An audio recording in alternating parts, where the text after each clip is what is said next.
Supreme court సంచలన తీర్పు అద్భుతమైన అంటూ లేటెస్ట్ అప్డేట్ అయితే రావడం జరిగిందండి. సో ఆ వివరాలు ఏంటనేది కూడా మనం వీడియోలో తెలుసుకుందాం. వీడియో చివరి వరకు చూడండి, అర్థమవుతుంది. మరోసారి ఛానల్ వస్తే తప్పకుండా సబ్స్క్రైబ్ చేసుకోండి. చూస్తున్నారు కానీ లైక్ చేయడం మర్చిపోతున్నారు అనమాట. లైక్ చేయండి, వీళ్ళకైతే వెళ్ళిపోదాం. సుప్రీంకోర్టు అనేది సంచలన తీర్పు. ఇక ముఖ్యంగా చూసుకున్నట్లయితే ఏడాది జూన్ 1వ తేదీన జూలై 12వ తేదీ వరకు వేసవి సెలవులు ప్రకటిస్తూ అత్యున్నత న్యాయస్థానం రిజిస్ట్రీ ఒక నోటిఫికేషన్ అయితే జారీ చేసింది. అయితే సుమారు 6 వారాల పాటు కోర్టుకు రెగ్యులర్గా సెలవులు ఉన్నప్పటికీ ప్రజా ప్రయోజనాలు అత్యవసర కేసుల విచారణ ఎలాంటి ఆటంకం కలగకుండా సుప్రీంకోర్టు కీలక నిర్ణయం తీసుకుంది. సెలవు కాలంలో కూడా అత్యవసర న్యాయ వివాదాలను ఆలస్యం లేకుండా పరిష్కరించేందుకు వీలుగా ప్రత్యేక ఏర్పాట్లు చేసింది.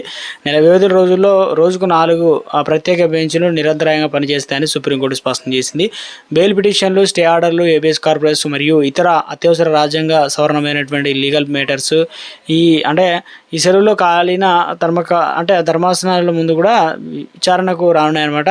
సో కోర్టు పాక్షికంగా పనిచేసే రోజుల్లో కూడా ఏ కేటగిరీ బెంచ్లు ఏ తేదీల్లో నిర్వర్తిస్తే అందులో ఏ న్యాయమూర్తులు ఉంటారనేది కూడా పూర్తి వివరాలతో కూడిన వివరణాత్మకమైన షెడ్యూల్ అనేది సుప్రీంకోర్టు రిజిస్ట్రేషన్ అధికారి ప్రకటించడం జరిగిందనమాట. సో సెలవుల అనంతరం జూలై 13వ తేదీ నుంచి సుమారు సుప్రీంకోర్టు మళ్ళీ కూడా పూర్తి స్థాయిలో అయితే పునఃప్రారంభం కానున్నాయి అనమాట. సెలవుల రోజుల్లో కూడా అత్యవసర ఇవన్నీ కూడా ఏదైతే సుప్రీంకోర్టు సంచలన తీర్పు అనేది సంచలన నిర్ణయాలు తీసుకోవడం జరిగిందనమాట. మొత్తం మీద అయితే ఆదేశాలు ఇచ్చినట్లు ఒక అప్డేట్ అయితే రావడం జరిగిందనమాట.